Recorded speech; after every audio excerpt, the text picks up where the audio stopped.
మకర రాశి.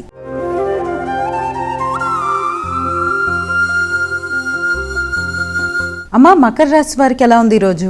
మకర రాశి వాళ్ళకి మీ మీద మీకు వ్యక్తిగత నమ్మకం, తర్వాత కొన్ని గట్టిగా పట్టుదల పెరగడం, ఏ పన్నైనా ఎలాగైనా చేయాలి సాధించాలనే కొత్త రకమైన ఆలోచనలు, శక్తి వంచన లేకుండా అనుకున్న టైంలో అనుకున్న పని సాధించడానికి చాలా గట్టిగా కృషి చేస్తూ ముందుకు పెడతారు.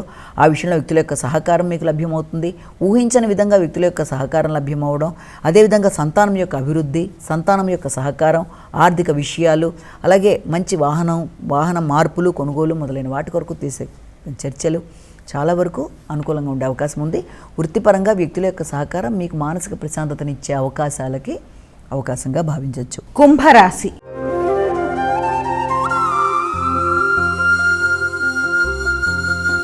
అమ్మ, కుంభరాశి వారికి ఎలా ఉంది ఈరోజు? ఈ కుంభరాశి వాళ్ళకి ముఖ్యమైన అంశాలలో అంటే ఆర్థిక సంబంధమైన విషయాల కొరకు తీసుకునే నిర్ణయాలలో శ్రమ, ఒత్తిడి అధికంగా ఉంటాయి. సమయానికి నిద్రలేమి అంటే నిద్ర లేకుండా ఇబ్బంది పడడం, సమయానికి ఆహార స్వీకరణ లేకుండా ఇబ్బంది పడడం, ఆకస్మికమైన ఖర్చులు, తెలియని లోన్లీనెస్ లాగా అంటే అందరి మధ్య ఉన్న తెలియని మానసిక ప్రశాంతత లేని పరిస్థితుల్లో ఒకలాంటి లోన్లీనెస్లా బాధపడడం, దానివల్ల కొంత కుటుంబ సభ్యుల మధ్య ఘర్షణాత్మకమైన వాతావరణం, ఆర్థిక విషయాల్లో కొంత వెనుకంజ వేసే పరిస్థితులు లాంటివి రావడం, అయినప్పటికీ కూడా ఎలాంటి సిచ్యుయేషన్ ఉన్నప్పటికీ కూడా మీకు ఆత్మీయులైన వ్యక్తులు, ముఖ్యంగా తల్లిదండ్రుల యొక్క సహకారంతో లేకపోతే వారి యొక్క ఓదార్పుతో కానీ, అంటే ఈ పని నేను చేయలేనేమో అనే ఆత్మవిశ్వాసం తగ్గిపోతున్న సమయంలో కూడా వారి యొక్క సహకారం చాలా వరకు అధికంగా ఉంటుంది. అధిక ఎమోషన్స్ని మాత్రం ముందుగా నియంత్రించుకోవాలి.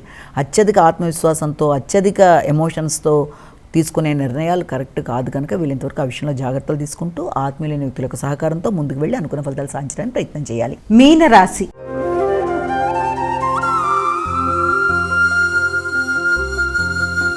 అమ్మ, మీనరాశి వారికి ఎలా ఉంది ఈరోజు? మీనరాశి వాళ్ళ విషయం తీసుకుంటే మీనరాశి వాళ్ళకి ఆర్థిక విషయాలు చాలా వరకు అనుకూలంగా ఉంటాయి. ఆలోచనలు మీకు ఉపయుక్తంగా ఉంటాయి. ముందుకు వెళ్ళడానికి మీరు తీసుకునే నిర్ణయాల్లో క్రియేటివిటీ అనేది చాలా వరకు బాగుంటుంది. మీ సంతాన వర్గం వారి యొక్క అభివృద్ధి కొరకు మీరు ఆలోచనలు చేస్తారు, కానీ వారి ఆరోగ్య విషయంలో కూడా తగిన జాగ్రత్తలతో ముందుకు వెళ్ళడానికి ప్రయత్నం చేయాలి. చిన్ననాటి మిత్రులను కలుస్తారు, జిష్టాగోష్ఠుల్లో పాల్గొంటారు, విందులు వినోదాల్లో పాల్గొంటారు. కొన్ని వార్తలు మీకు ఆలోచనను రేకెత్తించే విధంగా ఉంటాయి. అంతేకాకుండా ముఖ్యమైన పనులని వీలైనంతవరకు ఆలస్యాల్లోకి తీసుకెళ్లకుండా, ఆటంకాలు కలుగుతున్నప్పటికీ దాన్ని అధిగమిస్తూ ముందుకు వెళ్తూ అనుకున్న పనులు సాధించడానికి కొత్త ఉత్సాహంతో ప్రయత్నాలు చేస్తారు.